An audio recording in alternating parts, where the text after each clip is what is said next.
All right. You know what this is, man. This is Sunday sit downs with the OGs. Let me put this disclaimer out there just in case, because we seem to be having a problem a little bit. I think people not understanding certain shit. So let's just put this disclaimer out there. You know what I'm saying? Please read that, people, while I set up some other things right quick, like um but this is the Sunday sit down. Let me add these things to the stream, and then we can get this mother junker going.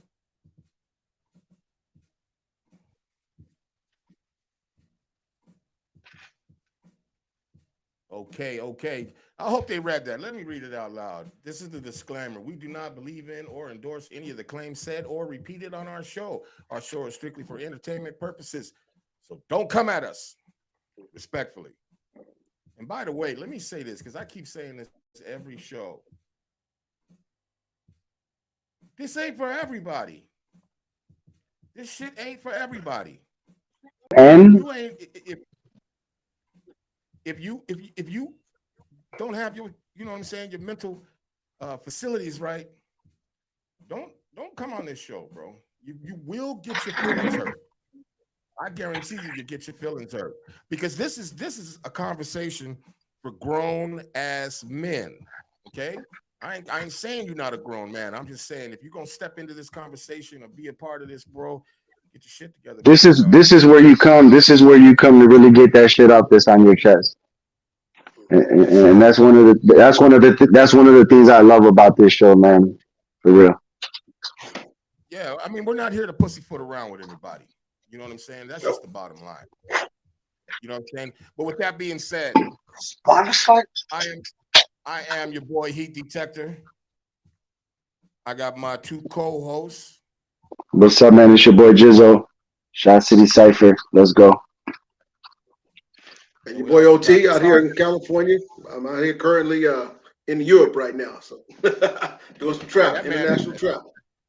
that man in Germany right now. It's 3 o'clock in the morning out there. The fuck is he thinking? It's But I 7 o'clock. appreciate him. You see, It's 7 o'clock in the morning over there. No, 3 in the morning. three. 3 o'clock in the 3. morning. Oh shit. Man. I said, man, what the fuck are you doing? What the fuck is you doing over in Germany? And he said, I had to come and check on my family. I'm like, wait, oh, what? That man got 5 families on 6 different continents. Now let me take that back. I don't want people out there starting spreading rumors. OT Start no is a good rumors, dude. He ain't like that. You know what I'm saying? He ain't got 5 families. He got 3. Okay, I'm just playing with you. But right? Real talk. let's go and get the jump off with the jump off. I had a question for you, Jizzo, the other day, Yo, and guys, it's real gonna. quick, I just wanted to mention, yo, guys, real quick, he's with me right now, and my girl might come down All and right, we're nice good. little bit. Let's keep it going, man. Come on, fellas. My bad. Yeah. No worries, no worries. But I had asked you that question when we were at the. Oh, wait a minute! Shout out to fucking Ulan Community Center, man. I wish I hadn't remembered the Shout out to address. Yulon in the building. What's Definitely, up? What's up, Isan? What's Peace, up? brother. Isan was crack. Yeah, we love you over here. But you remember the question I asked you? You know what I'm saying? And your answer kind of like low key baffled me. You know what I mean? And it's really been on my mind. You know, because you said, I asked you when you think that the kids are like unreachable. Do you think that they're unreachable, or is there an age you feel like they're unreachable? And you had said something. You were like, you said something about, like, when they get to a certain age, that's it. It's a wrap.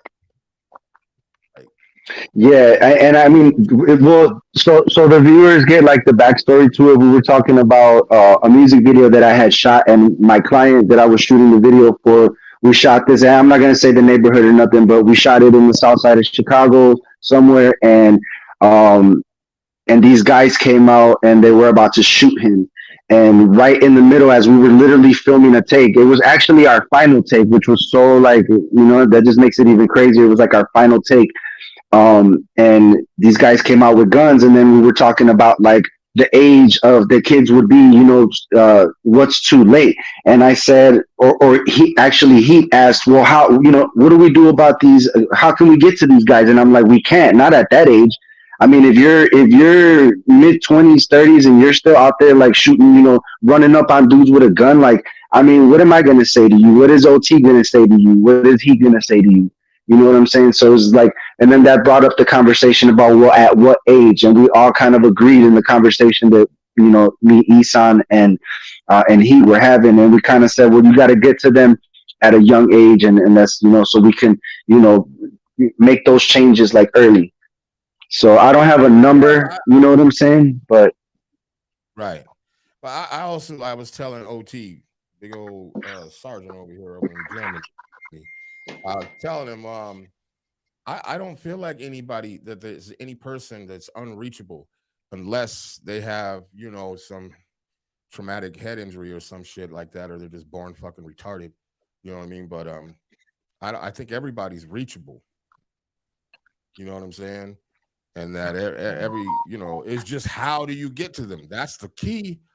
A lot of times and in that a was lot of part of times, our a lot of times in conversation. our shows.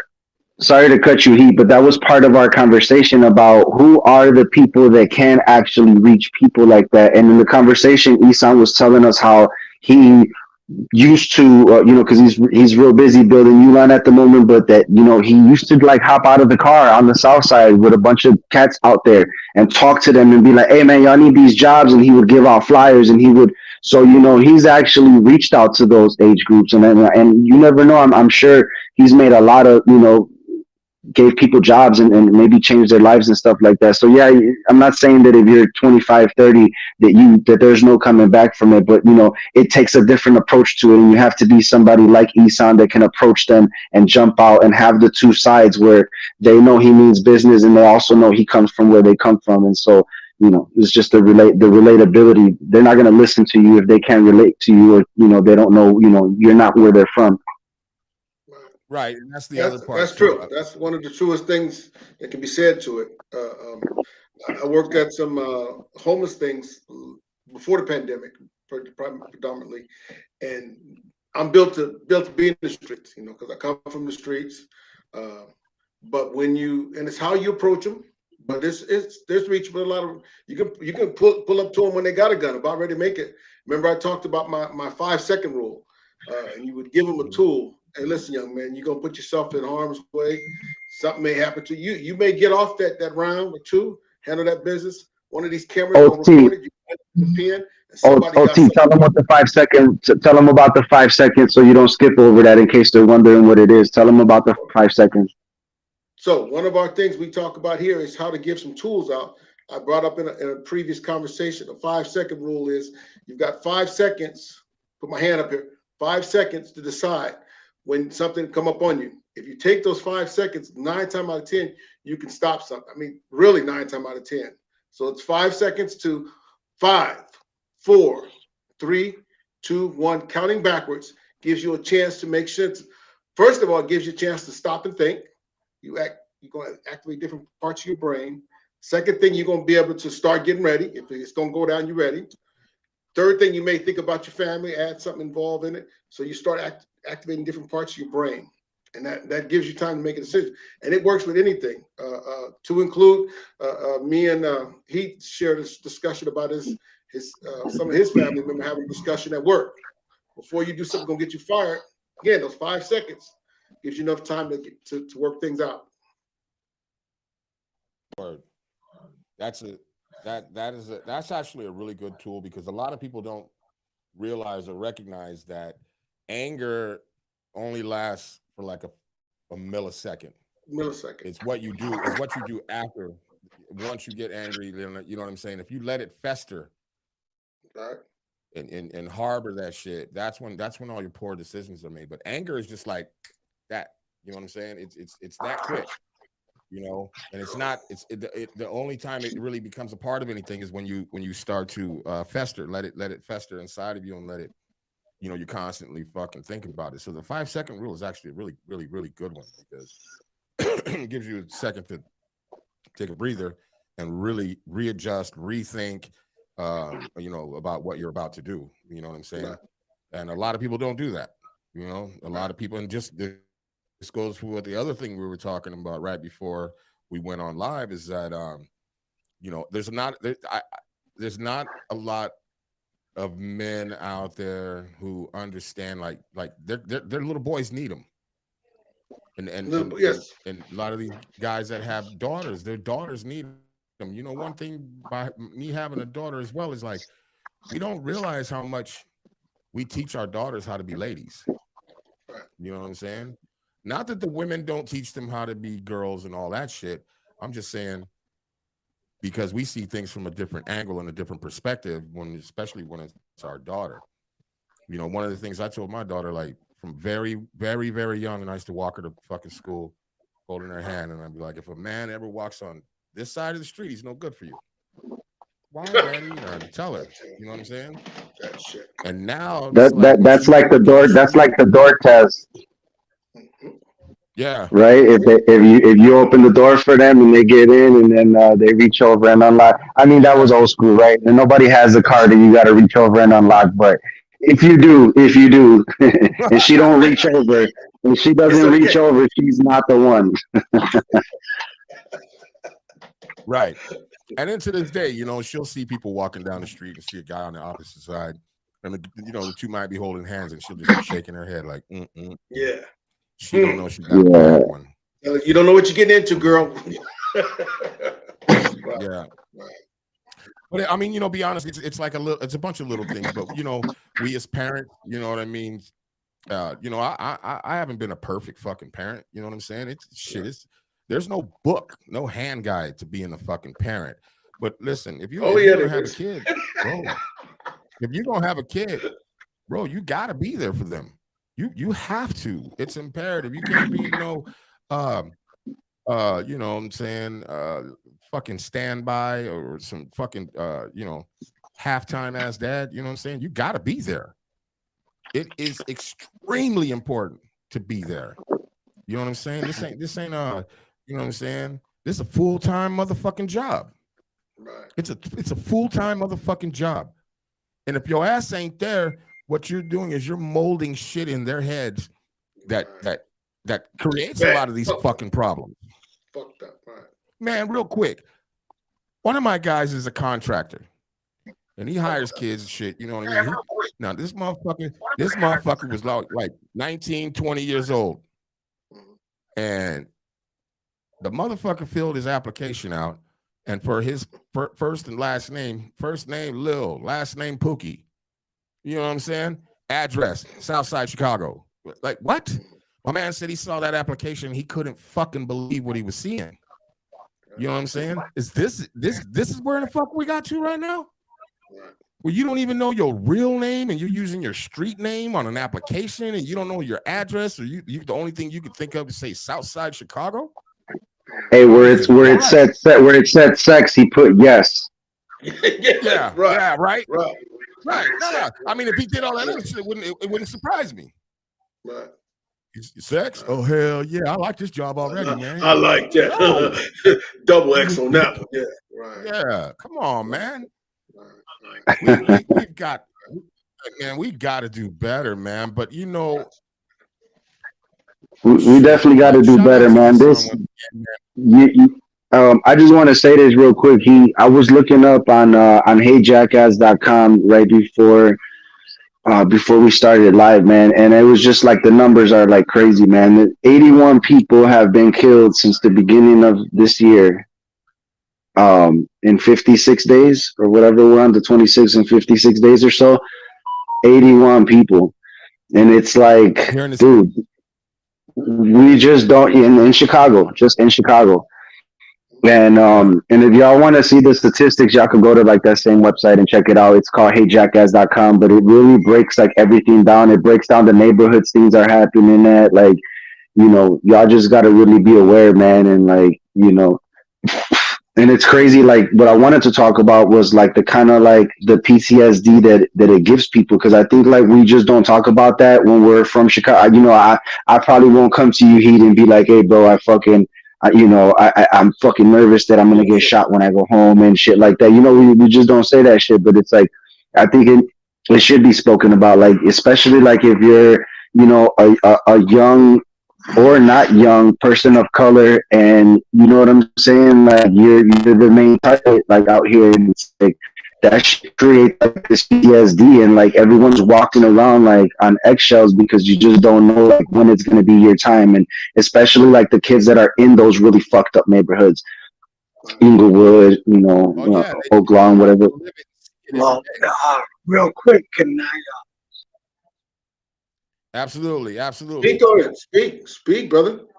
Yes, sir. Got shot Oh, 16 times from my own gang guy, and he used to be on top, everything.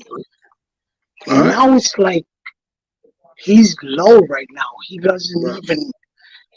He's low. He used to be one of the main guys, but now he's like living low and all that. But And like that you just said, goes to show you. So what Killslow's saying is that I'm not sure if y'all could hear like off my earpiece when he's talking, but like, so what Killslow was saying is that his brother was shot 16 times, and he's a gang member, and that now he's not even so like high in the gang anymore. He's kind of or whatever, and that just goes to show y'all, like, whoever's watching this, man, and you're gang banging or whatever it is that you're doing, there's no loyalty in that shit.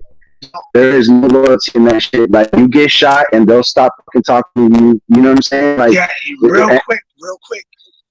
It was his own best and friend then it was in our gang. and then it was all people.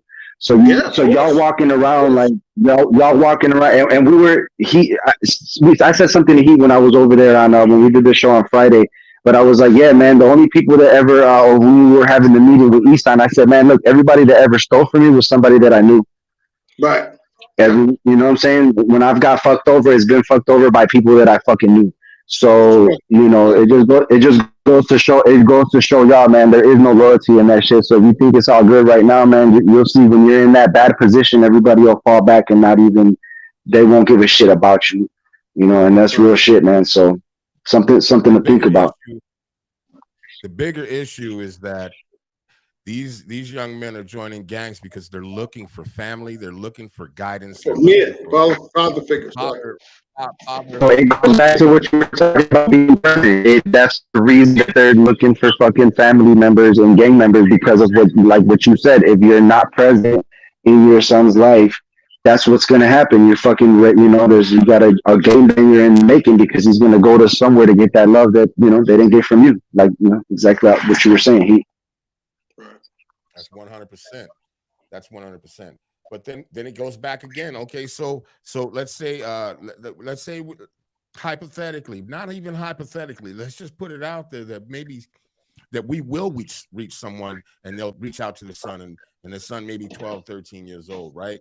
And he decides tonight that he's going to make a difference, right? He's going to get back in his son's life. He's going to do whatever.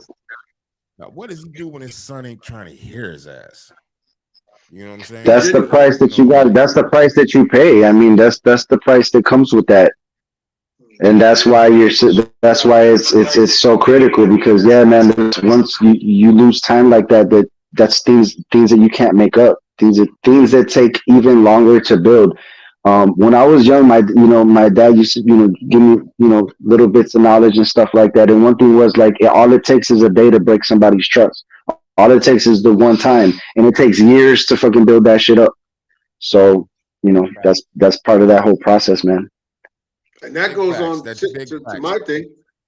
That goes on to my thing when we talked about that 5-second rule, because you go, and I'm gonna tell you, I didn't seen it. How many people was at home where they supposed to been, got to make a run, almost a legit run to the store, to the liquor store, grab some Pampers, diapers. We heard about that shit until I started seeing it in some real situations. The cat was at home. He got to run to the store, and the only thing open is the liquor store. He know the youngsters out there. He run to get some Pampers. Some youngsters get down on him.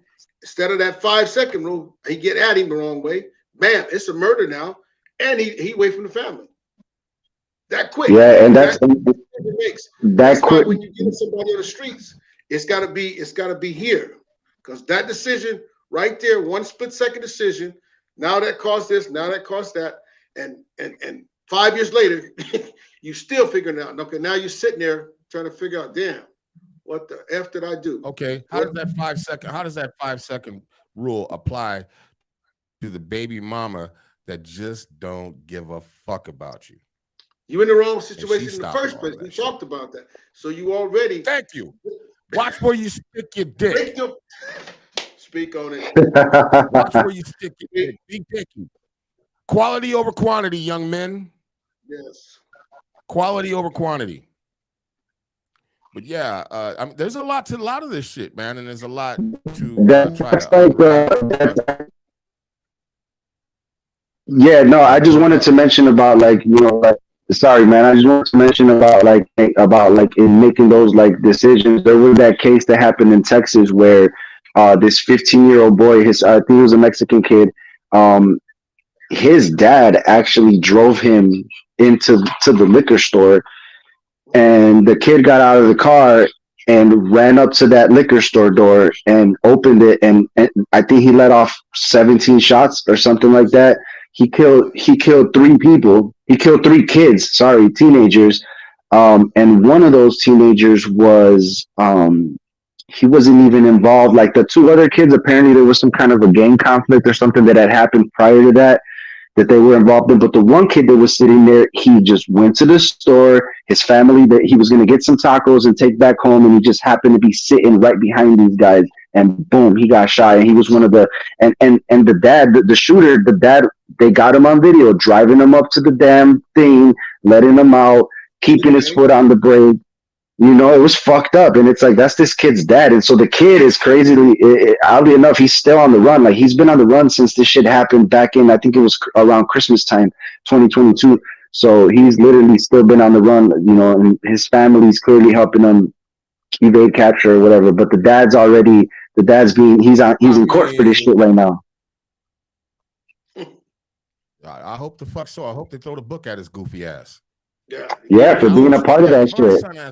Show him goofy. Show him goofy. Yeah, don't show him goofy. Right. Yeah, man. Yeah, throw the book at his ass. Because I think that's what they're gonna do, man. And he's clearly charged with the 3 murders, and I'm pretty sure he's also charged as a co-conspirator in the 3 murders. And you know, and it's fucked up. When that kid finally gets caught, because at some point he's gonna get caught. You can never evade forever. At some point, the kid's gonna get caught. And then what? He's going to lose the rest of his life all over some shit that the father, who should have been the one that's like influencing good decisions, was the one that was like, all right, do this shit, shoot those motherfuckers up. Like, it's crazy, man. And these are the kids that we're raising right now. These are the kids that will be those type of fathers, man. And that shit is scary within itself. You know, I tell everybody, especially my family members and shit, you know, whenever they step outside the house, first things first, be constantly aware of your surroundings. You know what I'm saying? Vigilant. Stoplight, because they carjacking out here like crazy. Be aware. Look around. Look in the rear view. Look in the side view mirror. Look around. Make sure that it's not suspicious looking ass motherfuckers around you. You know what I'm saying? When you're in the store, you know, my daughter had said something to me about being in like a Walmart or something, and there'd be an active shooter in Walmart. And I said, well, where we live right now, we ain't got to worry about that kind of shit. But now it's getting to the point where it's not like these rural little cities where it's just some, you know, a store full of white people getting shot up, man. That shit is happening everywhere. So you got to keep, even if you ain't carrying a gun or whatever, you got to keep your head on a fucking swivel. You got to be vigilant, bro. And I'll just mention a story about today, man. Me and Killslow, I met up with him at the bar. You know, we're just like, man, let's have a beer. You know what I'm saying? On some bro shit. We met up at the bar. We ended up at another bar after that. We're having a beer, and I kind of had like this feeling or whatever, but like I got my head on a swivel shit because I got fucking PTSD from living in this motherfucker. Right. And while we're sitting there, I kept watching the front. Because I felt something was gonna happen. And this dude just appears in the window, and he's like crouched down, and he's got his fucking hoodie on, and he's looking straight at us where we're sitting at. And I tell Killslow, like, man, do you know this guy? And he's just like, no, I don't know him. But it was, you know what I'm saying? It was like that. I felt that shit. And yeah, and thank God we got up out of there and we're cool now. We're back at at Killslow's crib. But you know what I'm saying? That could have been a fucking situation. Dude could have started shooting in right through the window. So it's like, keep your fucking head on a swivel, man. And if you got that feeling, you got that gut feeling, roll with it. Make sure. My family always thinks well, they don't think I'm crazy anymore. They understand and know we go to restaurants or something like my back is never to the door. My back is never to the window, never to the door. I'm knowing where every exit in this motherfucker is. I know everything when we sit down, and I'm watching everybody. I'm having a great time, but I'm watching everybody in this bitch. And they used to always be like, "Why are you always have to sit like this? Why?" Because I gotta pay attention. Shit, I'm with my whole family. I gotta pay attention. I need to know where the exits are. I need to. Go ahead, man.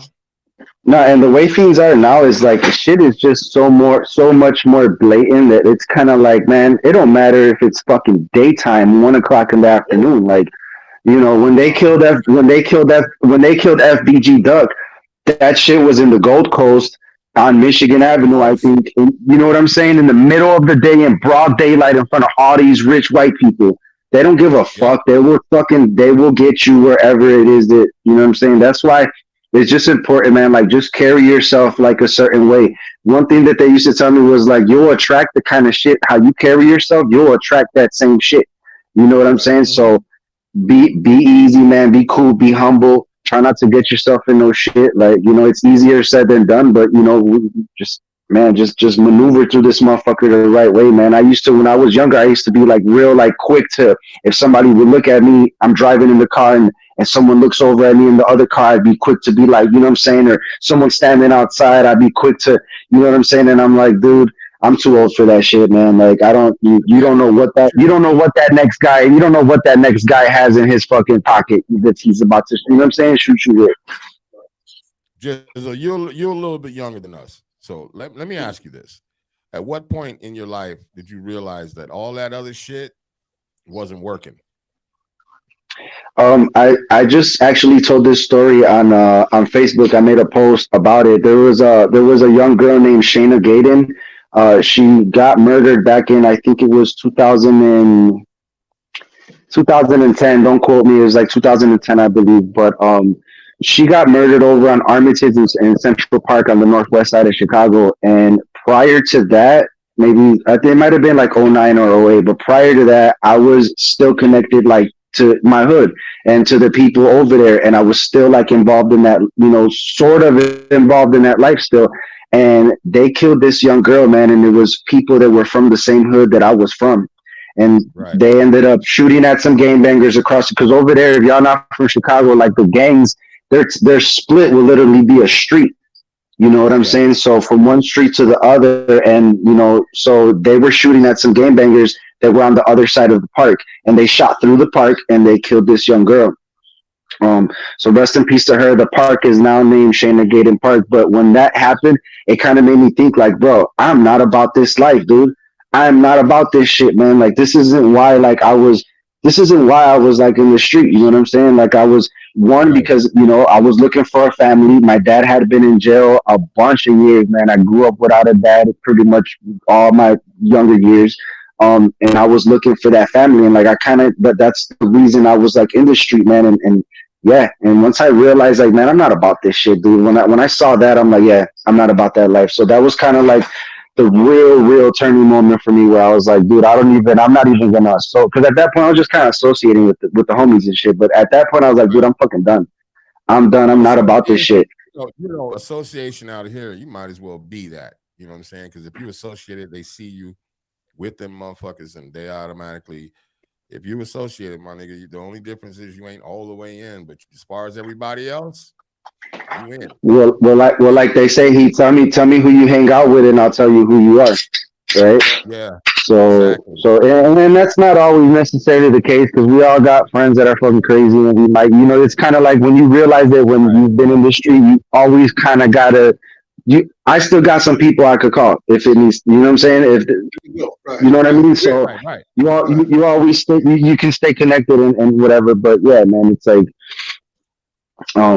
You just have that realization moment. And I don't think that like anyone can really make you have that moment. People can help you and people can coach you, and you might have to go through a program like boot camp with OT, or what he used to do, whatever it is, man. But you'll have that moment. You'll get sick of that life. You'll get tired of fucking being on bullshit, getting arrested, fucking all of that. You'll get tired of that whole entire life, and you'll have that moment. So we all have it at different times. So, but it's best to have that moment soon, man, because like you said, you don't think of the 5-second rule, and you make that one decision, and your shit is over with.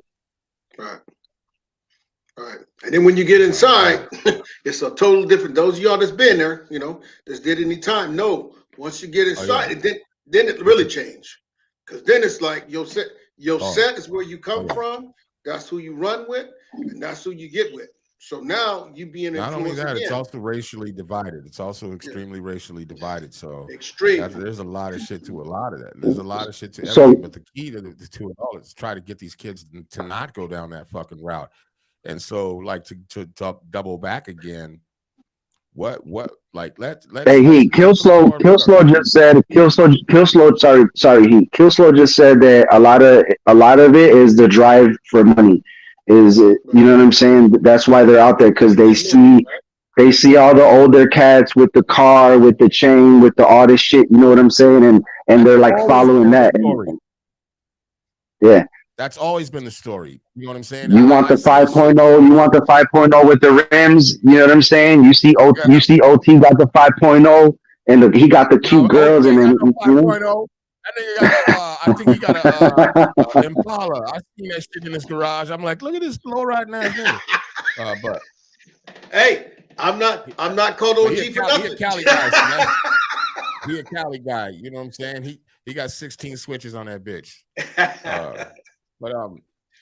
But yeah, I mean, that is a story that has always been told. You know what I mean? The OGs, the money, the cars, the bitches. But the thing about it is now everybody tries to live a certain lifestyle nowadays. Everybody wants to have the Gucci, the Louis, every fucking thing. Now, everything. That's why, like the video of the girl. Sorry, like the video of the girl running out of the that one store with all them jackets in her hand and shit like that. Like, people just doing whatever old shit now. Like, well, because everybody wants to perpetrate that they do have all this money and they do have all this shit, and wait till they come after y'all asses for these PPP loans or PP whatever they were. Yeah, 2020 is coming for your ass. You'll see. Coming. Right. Oh no, they coming for real. They're locking motherfuckers up and giving them Fed time, like for real. They coming for that shit. I don't know how many billions of dollars, but let us digress. We struggle a lot of times on this show because we really want to try to find solutions. You know what I'm saying? And it's really difficult to try to find solutions to shit because if we pick at one subject, it is inevitable that subject's going to lead us into a multitude of things. Right. You know what I mean? Okay, so if we fix this, it's like that lemon, that car that's a lemon, right? Mm-hmm. Okay, at first you bought the motherfucker and you thought that the tires just needed to be rotated. Right. You rotate the tires and all of a sudden your brakes is out. You fix the brakes and your struts are gone. You know what I'm saying? You fix the struts and now the water pump is out. You know what I'm saying? You're like, what the fuck? Once we fix one solution, there has to be. I don't think that there is a blanket solution for anything. No. But even still, we got to keep on keeping on. You know what I'm saying? If we find a solution to one thing, of course, something else is going to come up. Just like how we're talking now. We're talking about how to reach somebody. Then we got to. Okay, so then. How about we think before we think about reaching one part, let's think about reaching another part that's probably a part of that before that. Does that make sense? Yes. So if we can't reach the kid, how about we try to reach his father first? But then how do we find his father? Or how do there's a lot, there's levels, it's like a fucking multi-layered cake. Right. Because if you fix one, we may be able to reach that kid, but his dad be a piece of shit. You know what I'm saying? His dad may need to be reached. You know what I'm saying? His dad and I his think we mom. all need it. I think we all need, you know, everybody needs that guidance in that direction, man, from whatever age. Even at, if you're 50, 60, you're still learning, right?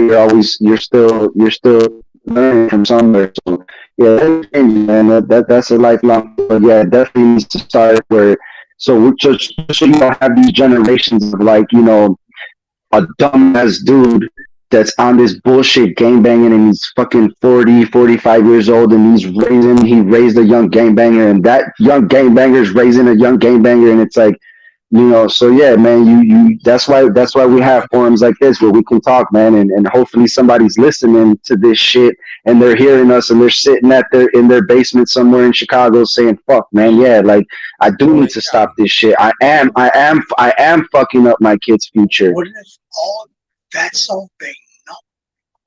Yeah, and sometimes he said that's all sometimes people know, and that's real shit, and that's why you see guys that are still, you know, however, whatever age, and they're still hood, and they're still whatever and shit like that. Sometimes, my dad used to say the party never stops for some people. So, you know, it doesn't never, this shit just never stops, and you just raise a generation of dumbasses. And so that's why this shit is important, man. Teach them as their kids. Teach them as their little kids, so when they become that grown man, they got their shit, their head on their shoulders, and they're not raising another dumbass. Yeah, that's why we got 30-year-old grandmothers out here. That's wild. Right. You know what I'm saying? And that sounds sick, huh? You got 30-year-old great grandmothers that are barely 50-something years old. Yeah, right. You know what I'm saying? Right. Every grandmother Real I ever talk. fucking knew in my life was old as shit. You know, not that it's nothing wrong with being old, but they weren't no motherfucking 30, 35, 40. Great grandmother 45. Like, what? You know what I'm saying? And when those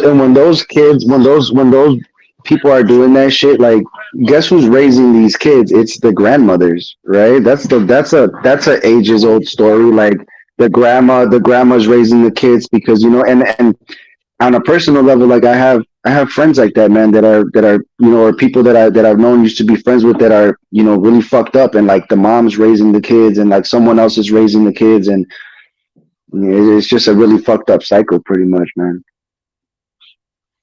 Yep. And that's where it is. I mean, like I told you, we was talking, me and he was talking as a drill sergeant in the military, take it back to my military time. And there were people who I know who were county born and state raised. So they born in a county hospital and raised in the system, foster care. And luckily, some of them at least made it through the system, and at least showed up at my base station, Fort Jackson or Fort Benning, Georgia. And luckily, because they had nothing else, sometimes I had to take my hat off and say, listen, kid, this is all you got. You got one more shot at this. If you don't do this one, right, I can tell you where it's going to end up, one way or another. Right. You know, so let's try to do this the right way. You had to take the drill sergeant hat off and talk Take the hat off, set him down. Listen, or father figure, so to speak. Right. Yeah, that's right. Gotcha. Speak. Right. And see, that's what I said, man. You bring a real different level of thought in this, because, like I said, being a drill sergeant, me myself being ex-military as well, I know I seen broken motherfuckers come. I mean, I was pretty broken myself when I was in the military. You know what I mean? But like I told you, OG, I ain't gonna get into that. But I had a different type of attitude. But I get it, because we see you in that particular line of work, you're gonna see broken men from everywhere. I mean, completely, like, literally, like broken. The military. If this shit don't work right here, right? If the military don't, like, their mentality is like, if this shit don't work right here, yeah. And the crazy thing is, the military is not for everybody. But I will tell you motherfuckers this out there, man. If you are feeling destitute or whatever, join the fucking military. Do it. Serve your fucking country. Go join the military. Learn some fucking discipline. Learn some shit. Even if you only make it through boot camp or whatever. Yeah, whatever. But these things in boot camp will stick with you forever. They will Right. stick with you forever. I find myself doing shit that I learned in the military years and years and years ago, and I still do these things. I still fold my clothes the same way. I still have my gig line right whenever I'm wearing a shirt. You know what I mean? But It really does stay with you forever, man. And like, you know, like I ended up in boot camp, but not because like the county, Cook County sent me, the judge sent me to boot camp. But I was locked up. I was locked up in the Cook County jail for 9 months. I was in Division 9, man, and that's like high security, like that's like high level security in Division 9. Yep. So I was there, man, and then I went to boot camp after, because they gave me the opportunity to either go to the penitentiary or take this boot camp for 4 months, and I wouldn't have to go to the pen, and I wouldn't have a strike against me, a penitentiary strike. So I ended up going to the boot camp, man. But you know, it changed it really did like teach me lessons and shit like that, man. And for a long time, like I was still kind of living like that. Like I would still fold my clothes and shit, fold my fucking socks and shit, and roll them a certain way. Like it kind of like you know, it stuck with me, man. And there was people that would go there and read the Bible to us. It was, you know, these like older people that would come and read the Bible, but all that shit stuck with me too, man. And it was kind of like the first time that like anyone had like looked at me and was like, all right, I'm going to follow up with him, because even years later, I was living in California. I had my first daughter was already born, and they found me. They called my cell phone. They found my number somehow and was like, man, we used to be in the prison, in the jail with you, reading the Bible to you. How are you? You know, and so all of that like really made a difference, like in my mental, man. Like as I like kept getting older, it was like, all right, cool. You know what I mean? Like there is another side to it, man. OT, And this is all you, baby. Talk to him, OT. Yeah, This is all yeah, you. that's where you're showing that love. That's because sometimes you ain't been showed love, and that's that thing we talked about. Those people I seen, county born, state raised, where you never been told you something, you're gonna be something. I mean, even if you told it, maybe you wasn't hearing it, but you Right. see, as at that time when you're ready for you, it reciprocated as it stuck. It went in. It's not gonna go out. It's gonna stay inside my head. So now I got somebody to care about me. I'm going to make a better choice. Again, there's those rules, those choices, and you think that's the start of it. That's when the wheel starts turning the right way instead of going backwards or out of line or out of balance. You know, somebody cares about you, and that's what we talked about when we spoke on earlier. When you pull up on somebody or somebody pull up on you, and you think, "Listen, I usually would eat you, but I'm gonna give you a pass." And I'm gonna tell you, young man. Although OT drill sergeant, I'm gonna say this for you. Pause. Okay, go ahead.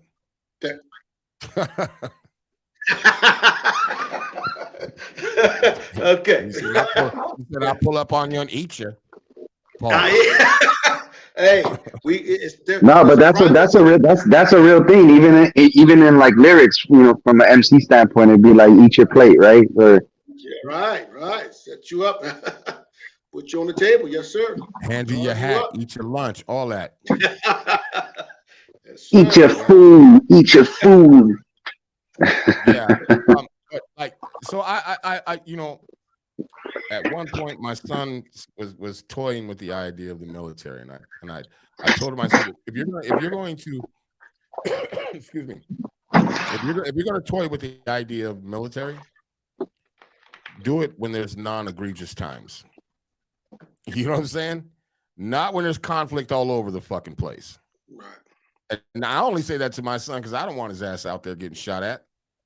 Right. And coming back home fucked up, PTSD, even worse than what he already has from being out here in the streets. You know what I'm saying? If you're gonna go in the military, you know, peaceful times is when you go. And then take advantage of the GI Bills and all of those things to go back to school to do, because they will pay for everything. Yes. There's a lot of opportunity. Right. There's a lot of opportunity, and there's a lot of levels to learning things. You know what I'm saying? So if you out there, young man, and you don't have any guidance, you don't know where to turn, you're tired of looking at these motherfuckers every day that you're running with, and you see and that you're pretty much living in destitute, go to a recruiter's office. They'll help your ass out. They'll straighten you all the way out. Right. I promise you. All the way especially out. Especially if you tell them you need it right now. They'll have your ass over at the MEP station before you even fucking know it. You know what I'm saying? Right. You'll wake up the next day at the MEP station and go like, what the fuck? Wait, what? Yeah. They'll Right. set you straight. And they'll get you right. And the good thing is that no matter what happens out of it, you will definitely learn some shit. Right. You will learn some shit. Even if the military isn't for you. Military wasn't for me. Right. My mouth is too big. I talk too much shit. I think I'm smarter than everybody. Not you guys. I'm way dumber than you guys. But the shit used to get me in trouble all the fucking time. But I also would back my shit with facts. But that's a whole nother story. But you know, it didn't work for me per se. But what it did do is teach me a lot of things that I was lacking. That I didn't even realize I was lacking. You know what I'm saying? And it also taught me to pay attention to detail, pay attention to this. And you know, if I have a friend, I tell my little bro all the time, I said, man, when you come out here to Chicago, you have to understand something. This is almost like a 5-second rule. Yeah, you're right. I tell him all the time, be careful. Right. Be careful, because he lives in Colorado and he be yelling at motherfuckers and doing all kind of shit. Can't do that here. You know what I'm saying? Can't do that here. Mm-hmm. And the problem with that is if you get out the car, I'm getting out of the car. If you get hit, I'm hitting somebody. You know what I'm saying? So we have got to be in the same accord at all times when we're in the streets. We mind our motherfucking business unless, you know, something happens, but not because of something that we did. You know what I'm saying? Because if you go, it's imperative that I go. That's one of the things the military taught me. When you really like you love your company, you love your squadron, you love your shit. But that man next to you, the left and right, the left and rights to you. Yeah, because that man may save your life. You know what I'm saying? Is that a good thing to have in your mind? Well, here's the thing. I don't be fucking walking around with goofy motherfuckers. So, you know, and then I'll tell a motherfucker on that same note, listen, well, I don't because I don't be out there like that, but like, you know, but if I am, and I'm like, if it's me and Jizzo and we out there and I'm like, and I know he might be a little hot-headed. I'm like, yo, bro, be easy, fam. Because if you go, I go. And we both don't need this smoke. You know what I'm saying? But I also wouldn't let you get to that point, man. And that's why you got to watch who you surround yourself with. I would 100% try to stop you all the way. Unless somebody hit you and shit was happening, then it's over with. But you know what I'm saying? But that goes back to all the other shit, you know, and you know, about who you with and things of that nature. You know what I'm saying? Who you surround yourself with, or the type of people that you hang around. You know, you gotta trust them, man. You gotta trust them.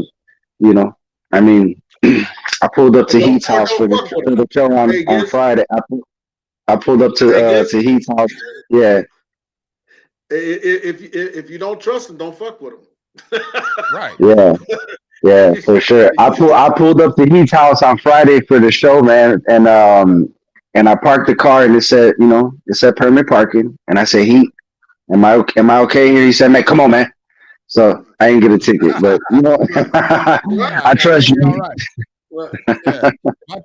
If that was the case, I'd have told you to park it somewhere else. So I already know. Exactly. You know what I'm saying? I know that's on another level, but we're just talking about trust. I rock with you, Heat. No, but that's the other thing. You know, a lot of people do shit. They do shit out of fear. I'm gonna give you guys a quick story real quick.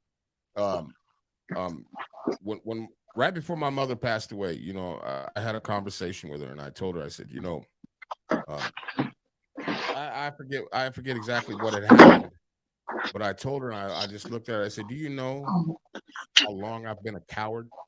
And she looked at me and said, what? She couldn't wrap her brain around it. You know what I'm saying? She couldn't wrap her brain around me saying that I'm a fucking coward, that I was a coward. And she was like, well, you know, I don't get it. You know, you always protected me and did this and that, you know. And I used to get into a lot of fights and a lot of shit. I've been shot, stabbed, sliced, diced. I've got scars all over my fucking body. But I told her, I said I was a coward because I didn't stop anybody from making me feel that way. You know what I'm saying? I allowed all these things to happen instead of standing up for myself, meaning, no, man, I'm good. You know what I'm saying? Or walking away, or you know, even like I told my mom, even with you manipulating me and fucking with me all the time because of your drug addiction and shit, and having me in these drug having houses. you out, sending you out on missions, right? On them runs, right? Fighting grown ass men because you owe them money. Right. I'm a coward because I never stood up for myself in that respect. Because a coward is not what a lot of people think. You know, a coward is not what everybody thinks. A real true coward is a motherfucker that does not stand up for himself. You think you have to do all this shit for the approval of others. You don't. You're doing that shit out of fear. You're doing that shit out of fucking because you want something that you think they're gonna give you, or you know, some love or some whatever the fuck. But when you stand on your own too, this is the other thing that the military teaches you. You know what I'm saying? You got to stand on your own too. You got to be held accountable. That means self-accountability. Because the moment I stopped letting people do that shit to me, the more better I felt about myself. Yes. Now me walking around with my chest out ain't walking around with my chest out because I'm looking for trouble. Right. My chest is out because I'm full of pride. I'm full of the insecurities are gone. You know what I'm saying? Self-respect is all over me. You know what I'm saying? Confidence. I exude confidence now. It's a big difference. So cowardness is not what motherfuckers think. And that is a big, big fact. I guarantee you. And if I'm lying, I'm dying. OT, talk to him. So that accountability is stand for what you believe in, and we say that all the time. You hear it in cliches, you about that life, But right. Sometimes it takes a while to develop that. That's a character trait that needs to be built on. And again, it goes back to being a little one, being told that you're somebody, that you're special. You don't. And as we join things like martial arts, so one of my thing was I joined martial arts at a young age, and I got good with them hands and feet. And right. And the first part of that was, now that you know how to fight, you don't fight. You choose self-defense. It's right. not to go beat up people. It's self. It's not to go put on nothing. It's not to do nothing. Right. You better prefer to be explained to me why it got down as a when you talk to your black belt, why you did what you did. And that's the same reason right. It goes to everything in life, But again, that's where you need to be. You need to be taught, or need to get to a certain maturity level, or you need to find yourself, as we talked about. And Gizzo talked about trying to find somebody who wants to be found is okay. And that cat you reach up on or come up on, and you can reach it, you can look in his eye and see that you really ain't about that, kid. You don't want to go that route. So you'll do that. Military teaches you, like you said, 10 toes in line. I'm accountable. My sector of fire, I need to maintain. Nothing gets into my sector.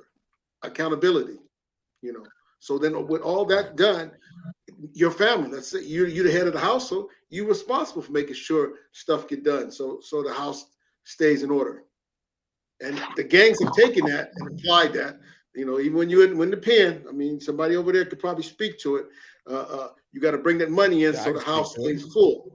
I'm just saying, it all goes with it. It all goes with it. Thought I was too smart. Yeah. They know what if they want to get you, they're gonna get you. That's just big facts. Right. But even something like that, being in jail or in the penitentiary is not the end of all ends. No, it's not. Your life doesn't end right there. You get out and you can reform, you can readjust, you can rehabilitate, you can do all of these things. You know what I'm saying? Reconnect with your families. Re-entry, you know what I'm saying? That's what they call it in Inside, prison terms. right. Re-entry. And that's why people like Isan are so important, man, with Ulan, because they provide people with felonies and that are trying to transition back into the free world with opportunities, with job fairs, with what I'm saying. So that's those those are the steps needed in people like him to help rebuild. Because if not, what's the return rate at the penitentiary? I mean, I don't have the number, but I'm sure it's Really high. Recidivism is very, very, very high, and the big part about that, because not to get too damn deep, but the 13th and the 14th Amendment are really, really written around that kind of shit. They're written around once Jim Crow was stopped, they wrote into the 13th and 14th Amendment, which is because now instead of slavery and cheap labor, which a lot of motherfuckers didn't even know they were free, Right. or they were servitude to the plantation that they worked at. They had no other skills, no other nothing, and instead of getting paid, they just were given house, a roof over their head, and food. Right. But what these things did, as far as these amendments, they turned the prison system into the modern day slavery. Plantation. Modern day slavery. Modern day slavery. Yeah. So recidivism is what you were talking about, Jizzo, and recidivism is very, very fucking high. I remember when I got out of the joint, and I remember the CO that was there. He's like a lieutenant or something. He just looked at me and said, what did he tell you? Smiled, and he said, we gonna keep the light on. Yeah. We gonna keep the He light meant on. that, yeah. No, he meant the fuck out of it. He meant that shit. He told you that. And he spoke guess it. what? No, guess what? I went back on a parole violation. And as I'm sitting in my motherfucking cell before I go into GP, guess who knocks on my fucking window and looks at me and smiled? He said, I told you we'd keep the light on for you. Yo, that moment right there was so profound to me. But because I was like, okay, just because I made them. You made him right. You let him be a fortune teller. You let him be a fortune teller. No. I'm saying I made them revoke my parole. They were gonna keep me back on parole, but I didn't want no part of that. I want to be off paper. I don't want to deal with this shit anymore. And I only had like 16 months to do.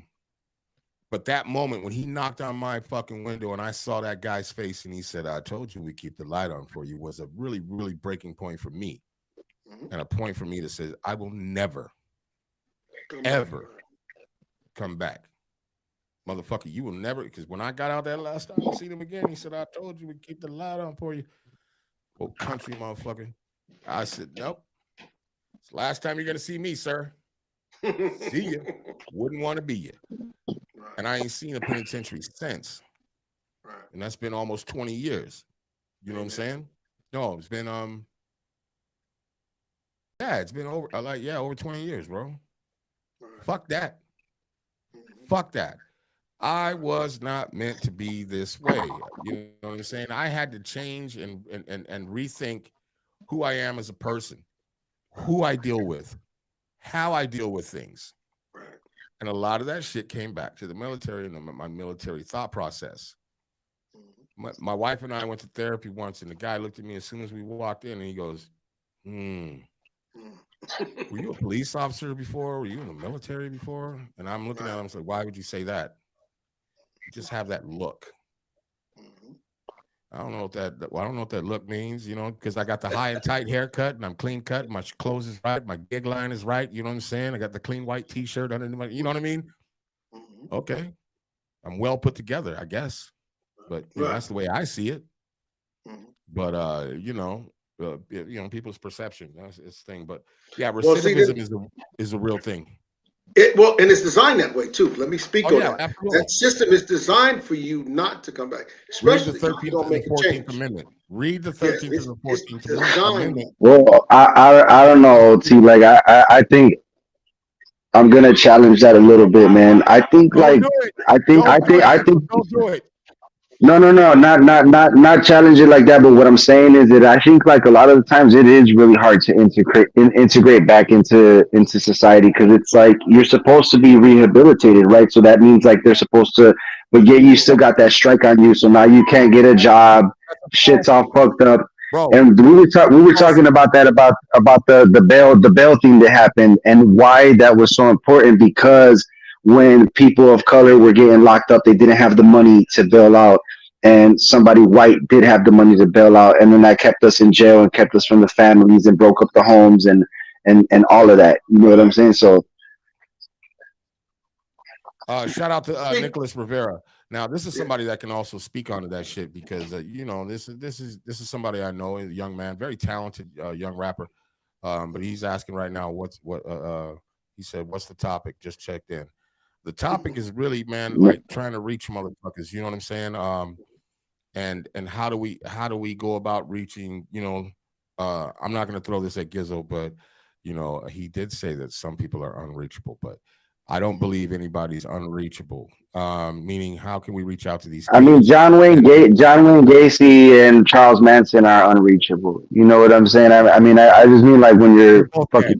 I mean, when you're fucking crazy. If you're crazy, you might be unreachable. But yeah, there's, you know, definitely everyone can be reached in some way, in some fashion, whether it's religion or whatever. People can be reached. Don't do me like that. Nick, hit that link and join the conversation because I've known this kid, man. He was introduced to me when he was, I think, 15 or 16 years old. And I gravitated towards him, you know what I'm saying? And you know, he listened to me and we took him into our home and you know, and we've always showed him love. And I just saw him like he just came back from Texas and one of my boy, Isaac Morales, shout out to Isaac. He brought him over to my crib. Like I was waiting for Isaac all day to go take him to go buy a car. He's like, I got a surprise for you, man. Come outside. I'm looking around like, fuck this thing. You know what I mean? Yo, what's up, man? Peace to Isaac Morales. Peace to Isaac Morales. Just in the chat, man. He said, yo. But yeah, man, Isaac, tune into our conversation, man. We do have a topic, but I think as we're in that topic, there's all these subtopics that we have to discuss because it's part of the conversation. So we're kind of jumping around a little bit, but that's what the Sunday sit down with the OGs is, man. And you know, we try to cover a lot of ground. We're only usually on for, you know, an hour, half hour, but yeah. So when I seen him and I was like, oh shit, I ain't seen him in some years. I hug him. I said, man, we fucking love you. Oh my God, I miss you. This and that, you know. And he used to call me his pops for a long time. And I even remember like when I met his actual biological father, he was like, Pops, I want to introduce you to Pops. And I was like, well, fuck, don't say that in front of your dad. You know what I'm saying? But that's how he felt. You know what I mean? And you know, and he you know, he had a lot of stumbling blocks and shit, but I've always kept my home and my heart and my mind open to him. And you know, even when he would get to my crib, and you know, sometimes it would be all good, and other times it would be kind of shisty and shady, and I have to tell him, man, you got to go. You know what I mean? But at the same time, you know, I love the fuck out of him. You know what I mean? He said, chill. Nah, I'm just telling the story, bro. Relax. That's what you see of Nicholas Rivera. He said, chill. Nah, nigga, I love you. And that's just the bottom line. That's all I'm really talking about, you know? And that's what we're really talking about because some young men out there, they just need love. They just need guidance. They just need some understanding. You know what I'm saying? That right there. They need that love. Be told you are loved by someone, and not in a weird way, and not none of that. I tell you, I love you for manipulation purposes. Yeah, right. They need that. Right. Yeah, Nick, hit that link. Go to the top of the Facebook page and hit that link, man. Hop in here. I would appreciate it if you did. We're going to go a little bit longer. This was a little bit longer than what we anticipated today. Yeah. But if you want to hop in here real quick and even tell your story about, you know, you pulling yourself together out of some things, because there's somebody out there right now that needs to hear that shit. Because, you know, a lot of young men out there think that their life is destitute and there is no coming out. You know, it is what it is. I'm waking up, I'm eating top ramen every day, and this is my life. I got to go out and do this. I got to do that. You know what I mean? And not knowing that there are alternatives and there are options, budgets, programs, choices. There's lots of choices. Right. Everything in life is choices. I've made a lot of bad choices. I say it all the time to a lot of people, man. Don't talk to me about fucking up, because can't nobody fuck up shit like I know how to fuck up shit. I can fuck up my life in a heartbeat. I know how to do that shit. Like I'm legitimately a professional fucker upper. You know what I'm saying? It is what it is, you know, but I'm working, you know what I mean? I'm working hard on those things to not make those bad decisions, to not do those things, to redirect my thinking, because I've had the tools, you know, for a good portion of my life, but I never exercised them. You know what I'm saying? I'm not a dumb man. I just made dumbass decisions. You know what I'm saying? And it happens to everybody. It happens to everybody. No one is inclusive to that shit, or you know, exclusive. Ain't nobody got the special on that guy. Right. And you ain't special, nigga. You know what I'm saying? Like I used to tell the motherfuckers when I was in a joint, man, these cops and these COs, they're one traffic ticket away from sitting right next to you. One. Don't think of them motherfuckers as like some, because their life is fucked up. Look at them. Mm-hmm. Look at them. Right. And you can't be around 2,000 motherfucking convicts, fucking 16 hours a day, and you don't take some of that shit away from you. You can go home. When you go home, some of that shit is on you. That stank is on you. Right. I say that shit about the joint all the time. The joint put a very, very, very black stain on my heart. When I say the black stain on my heart is like, I don't care about police. I don't care about jail. I don't care about whatever, because I already know what all of that is. And that's a terrible feeling, because I can get to a point where if something happens, I might fuck around. No, I'm not going to. But if I do something, I'm already know. I know the consequences to my actions before it even happens. Right. You know what I'm saying? And a part of that is like, if the police start fucking with me, oh, nigga, we ain't got to talk. Put me in cuffs, take me to fuck where I need to go. I ain't got to talk to you about shit. And when I get where I'm going, I'm going to get with the program. I'm going to do what the fuck I got to do until it's time for me to get the fuck out. You know what I'm saying? Like I told my wife before, I said, listen, if I do something, it's because of our family. If I kill somebody, do something, it's because of you. Right? But understand something. Understand one motherfucking thing when this happens, though. I don't give a fuck if you get married again, whoever the fuck you with, whatever in the fuck. But that motherfucker you with, he better know a couple of things. Money will be on my books. I will be getting visited, and you will be talking to me. I don't give a fuck. Fuck whatever else. Right. I did not do this shit for nothing. Right. You know what I'm saying? And that's a terrible way to think, but it's a reality to some of us. That's a reality for all of us. That's a reality for some of us. Right. You know what I'm saying? Hey, brother, I just want to say this, man. I really appreciate this conversation and this space for us to keep coming here and talk, man. I'm definitely in my travels and everywhere I go, I'm going to be telling people about the show so they could tune in. I got to respectfully bow out now, man. I got to make some moves, but it was good chopping it up with you fellas, man. Heat, love, brother, OT, much love, man. And we'll talk, man. I'm going to bow out for this one, but, you know, respect to you, brothers. No, we good. It's about that time anyways, man. No worries, man. Go do your thug thizzle, bro. You know what I'm saying? Hold on. Yeah. Now we got Nicholas just join the stream. There he is. Oh, okay. There's my guy. Yeah. Hey, this is pretty cool. What's good? I just want to see this. Why you tell me to chill? Because you know, because there's certain details you just don't gotta share. As long until I'm there in the room, you don't share. There's certain details you don't share until I'm there in the room. You gotta make sure when you tell someone else's story too, your story is like linked to my story in that time frame. So we have to make sure that we have the same dialect as at least a little bit. I might not want you to share certain things. A lot of things are private. A lot of things are personal. A lot of things are just in between us. Pause. But you know what I'm saying? Like, A lot of things. So I like didn't say you shit can't to a young you person. can't just go on and be like, yo, this nigga, my crib, and when he was like, you know what I'm saying? No, you Like, took it the wrong way. You took it the wrong no, way. I didn't take it the wrong way. It's all love because I understand you're coming from a love. You're coming from a love place. I get that. I'm not taking it the wrong way. I'm just saying, like I had to say chill because I had to say chill because you would have went longer. You could have went longer. You could have spent the next hour of the show talking about our whole time, like just growing up. You know what I'm saying? Yeah. But yeah. I mean, like, my family loves this man. You know what I'm For saying? sure. He's good. If somebody was to be like, if I was to hop on this and it starts airing out everything, you'd be like, yo, wait. No.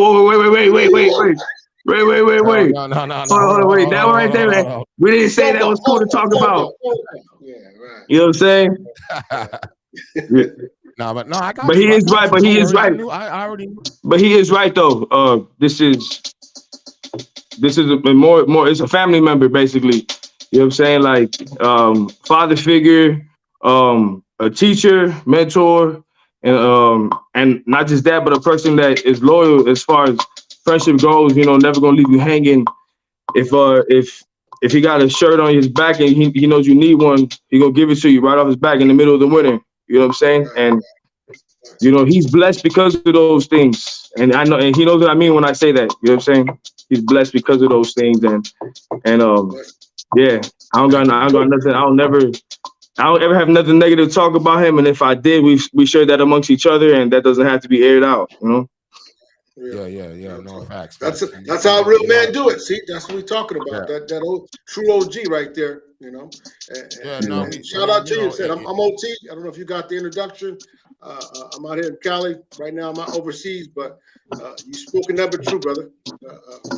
You speak like a true man. Yes, sir. And that's like really what the show is really about, because a lot of young men are out there misguided, and there's a lot of fucked up things going on, and it's imperative that us as men sometimes step in and say, hey man, slow down, man, what the fuck, get your shit together, you know what I mean? How can I help? What can we do? Or even just being like, hey man, I'm here for you. Call me anytime you want. Come through. If I tell you to come through, I say come through.